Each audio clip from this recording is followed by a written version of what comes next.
Енді мына суретті сіздерге ұсынайын. Не көріп тұрсыздар? Мұқият қарап алыңыздар. Мынау көше, жол. Үстінде де сол көше, астында да сол көше. Мына жерде бір қыз бала сияқты, иә? Ашық киімде киім киіп алған.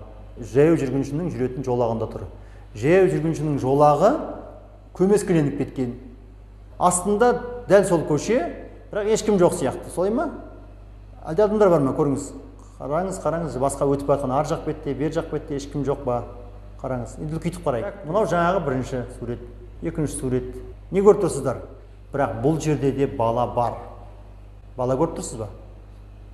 Қараңыз. Мұқият қараңыз. Дұрыстап қараңыз. Анау ағаштың түбінде ол бала тұр. Тек қана оның киімі күңгірт, яғни ашық түстесі емес, күңгірт түстегі, темный. Үлкейтіп қарағанда мінекей баланың сұлбасы. Көріп тұрсыздар ғой, дәл сондай машинаны күтіп тұрған бала, бірақ бұл бала күңгірт киім киген. Біз неше минут қарап мынаны әрең таптық. Көшеде жүргізушіге осынша минут ойласып тұратын уақыты жоқ. Ол бірнеше секундтың ішінде өтіп кетуге тиісті. Сондықтан мына мәселе құқықтық мәселе емес. Мамандарға өтетін криминология деген сала бар. Соның ішінде виктимология деген сала бар. Қылмыс жәбірленушінің әрекеттерін зерттеу арқылы болатын. Анау бірінші суреттегі қыз баланың әке-шешесі ойласып тұр. Ойласып, мына баланың өмірі, денсаулығы үшін ол қам жеп тұр.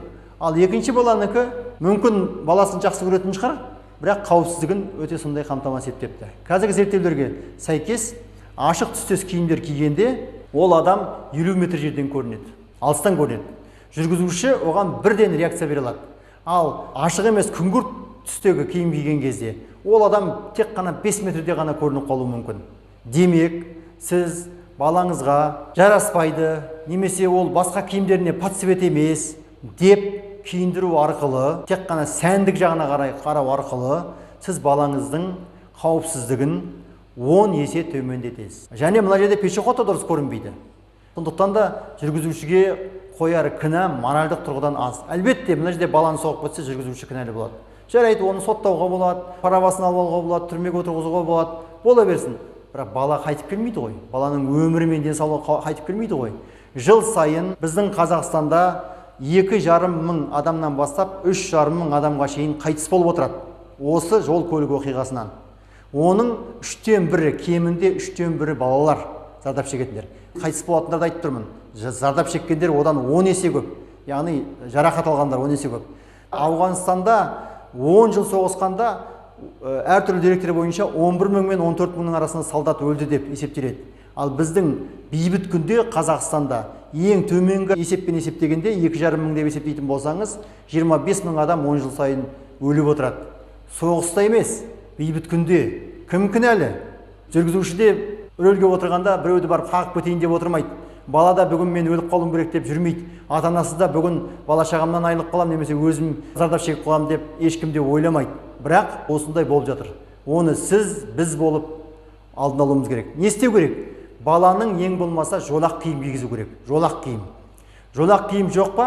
Онда рюкзагына тағы басқасына жолақты рюкзак алу керек. Олай болмай ма? Онда жолақ кәдімгі скотчтар сияқты сатылады. Маңғыстау облысында түйелерге осындай жолақ салып жатыр. Өйткені түйе түнде жайылады да жүргізушіге соғылады. Сол жолақ көп болса, бір адамға шаққанда сол 100 теңгеден келеді. Скотчы оны 1000 теңге тұратын болса, бір адамға 100 теңге.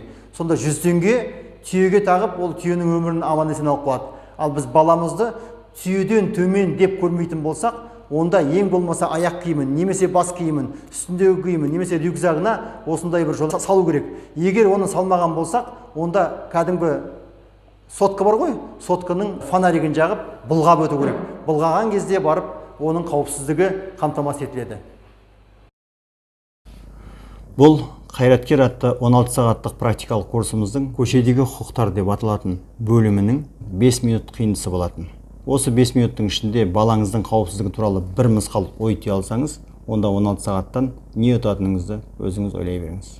Көшедегі құқықтардан басқа, банктегі, дүкендегі, жұмыстағы және әлеуметтік желілердегі құқықтар мен міндеттерді қамтиды. Бағасын айтудың өзі ұят, сағаты 500 теңге, жалпы құны 8000 теңге. Қатысам десеңіз, көрсетілген телефонның WhatsApp-ына хабарласыңыз.